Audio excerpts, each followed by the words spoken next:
मकर संक्रांति एक ऐसा पर्व जो विशेषकर स्नान ध्यान और आराधना का पर्व माना जाता है और खास करके इसमें दान पुण्य की परंपरा है और खान पान का यह पर्व है। यानी कि इस दिन अलग अलग पकवान अलग अलग क्षेत्रों में बनाए जाते हैं। इस दिन से सूर्य उत्तरायण हो जाता है और भारत देश के अलग अलग राज्यों में अलग अलग नाम से इस त्योहार को मनाया जाता है। जैसे पंजाब इत्यादि में लोहड़ी के नाम से, या कहें कि बिहार झारखंड इत्यादि में खिचड़ी के नाम से, कहीं पर तिला संक्रांति तो तमिलनाडु में पोंगल, या कहीं पर गुड़ी पड़वा। इस तरह से इसके अलग अलग नाम हैं, परंतु त्योहार एक ही समान है। इस त्योहार में अलग अलग पकवान बनाए जाते हैं क्षेत्रों के हिसाब से। क्यों कुछ विशेष पकवान बनाने की ही परंपरा आदिकाल से रही है। इन पकवानों का इस त्योहार पर, इस सीजन पर, या कहें कि हमारे शरीर के लिए इस समय क्या महत्व होता है और क्यों विशेषकर इन पकवानों को ही खाना चाहिए, आयुर्वेद के मत से हम बात करेंगे इस वीडियो में। तो आइए वीडियो को शुरू करते हैं। सादर प्रणाम, मैं विशाल एक बार पुनः स्वागत करता हूँ आपका अपने यूट्यूब चैनल सनातन मार्ग पर। मकर संक्रांति, खिचड़ी, लोहड़ी या गुड़ी पड़वा, पोंगल या कहें कि तिला संक्रांति, अन्य राज्यों में जो भी अन्य अन्य नामों से यह मनाया जाता है, जो कुछ भी मुझसे रह गया हो, उन सभी को इस त्यौहार की बहुत बहुत हार्दिक शुभकामनाएं। अलग अलग क्षेत्रों में इस त्यौहार पर अलग अलग पकवान बनाने और खाने की परंपरा है, परंतु इन सब में एक समानता है कि ये हमें इस ऋतु में स्वास्थ्यवर्धक रखते हैं।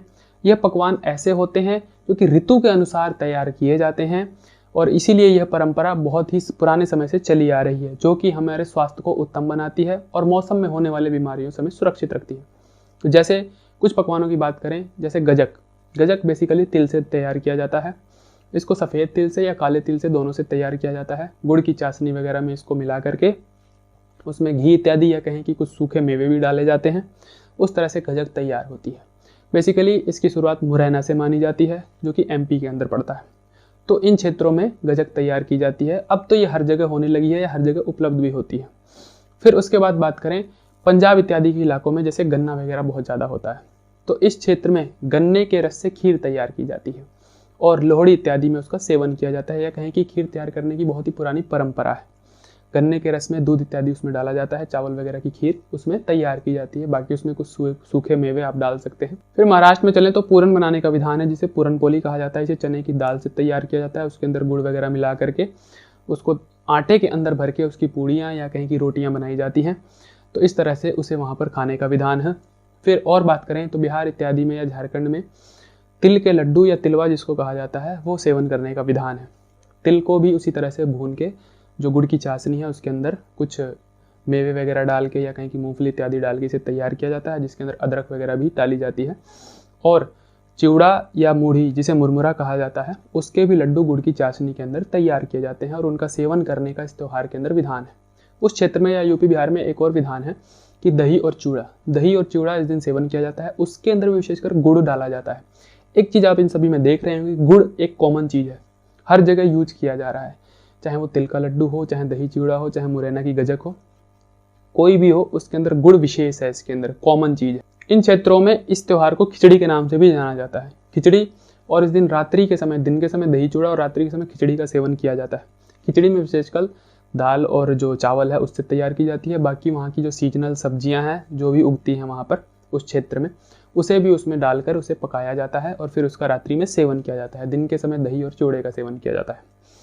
फिर ऐसे ही बात करें तो रामदाना इत्यादि के लड्डू, अलग अलग जगह पे अलग अलग चीज़ें बनाने की परंपरा है। तो रामदाना के लड्डू भी विशेषकर गुड़ की ही चाशनी में तैयार किए जाते हैं। अब बात करते हैं कि इन विशेष चीज़ों को ही इस त्यौहार पर या इस सीजन में खाने का विधान क्यों बताया जाता है। तो देखिए, जो इसमें कॉमन चीज़ें हैं, एक तो गुड़ है। गुड़ या गन्ने के जो पदार्थ होते हैं वह कॉमन है। दूसरा तिल है। हर चीज़ में या कहें कि पूरे संक्रांति के अंदर जहाँ जहाँ भी कुछ ना कुछ बनता है उसके अंदर तिल का जरूर प्रयोग किया जाता है। गुड़ है, तिल है, और इसमें दही इत्यादि को भी ले सकते हैं। तो इस सीजन में खाने का विधान बताया जाता है। अब देखते हैं सूर्य जो है यहाँ से क्या होता है कि धनु से मकर में प्रवेश करता है और मकर संक्रांति मनाई जाती है। दिन अब बड़े होने लगेंगे, सूर्य उत्तरायण हो जाएगा और शिशिर ऋतु का प्रारंभ होगा। यानी कि हेमंत के बाद आने वाली शिशिर ऋतु, जो माघ और फागुन का महीना होता है। शिशिर के बाद फिर वसंत आती है। तो शिशिर ऋतु प्रारंभ हो गई। अब यहाँ से ड्राइनेस बढ़ जाएगी वातावरण में, यानी कि रुक्षता, और सर्दी बहुत पड़ेगी, क्योंकि महर्षि चरक ऐसा कहते हैं कि हेमंत के बाद जब शिशिर आती है तो उसमें बादलवाही होती है, बरसात होती है, शीत बहुत पड़ती है, पाला पड़ता है इस सीजन के अंदर, यानी कि ठंडियाँ बहुत बढ़ जाती है और नेचर या कहें कि वातावरण में ड्राइनेस या रुक्षता बढ़ जाती है। तो इस सीजन में वायु की वृद्धि बहुत ज़्यादा होती है, यानी कि वात दोष बढ़ने लगता है। और इस वात दोष को काबू करने के लिए तिल और गुड़ का जो योग होता है बहुत ही बेस्ट माना जाता है। तिल विशेषकर उष्ण है, स्निग्ध है, गर्म है और स्निग्ध है। गर्म और स्निग्ध चीज़ें वायु पर बहुत अच्छा काम करने वाली होती हैं। और आपको आयुर्वेद की अगर वीडियोस आप देखते होंगे मेरी, या कहीं कहीं से भी जानकारी होगी, तो आपको पता होगा कि वात के लिए सबसे परफेक्ट चीज़ जो मानी जाती है उसे तिल ही कहा जाता है। तिल वायु वालों के लिए बहुत ही ज़्यादा अच्छी है। तो इसीलिए इस सीजन के अंदर तिल का विशेषकर सेवन करना चाहिए। अभी तक हेमंत में अगर आपने नहीं किया है तो शिशिर ऋतु माघ और फागुन के महीने में तो विशेषकर करना चाहिए।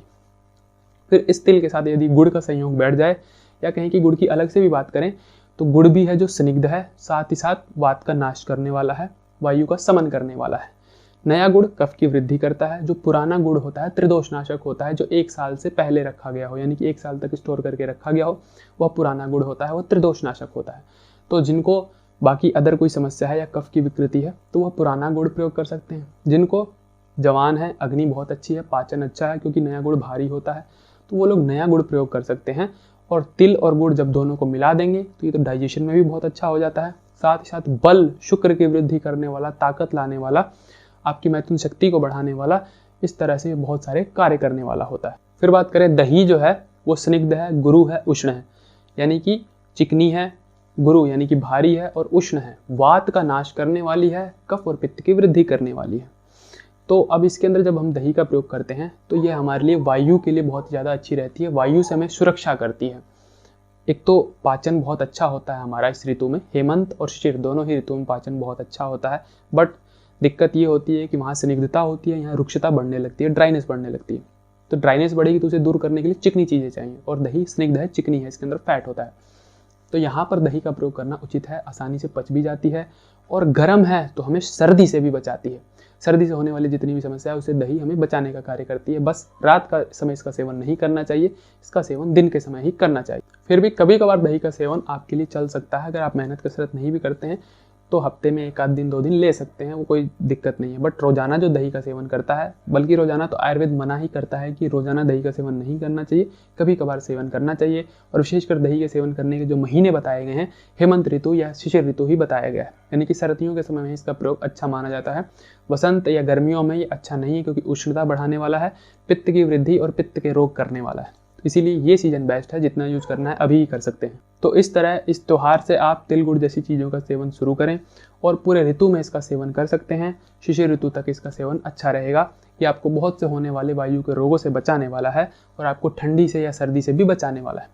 इसी प्रकार की ज्ञानवर्धक और स्वास्थ्यवर्धक जानकारियों के लिए हमारे साथ जुड़े रहें। चैनल को सब्सक्राइब कर दें, बेल आइकन का बटन दबा दें, ताकि आने वाली नोटिफिकेशन आपके पास समय पर पहुंच जाए। एक बार पुनः मकर संक्रांति की आप सभी को हार्दिक शुभकामनाएं। आज के लिए विदा लेते हैं, सादर प्रणाम।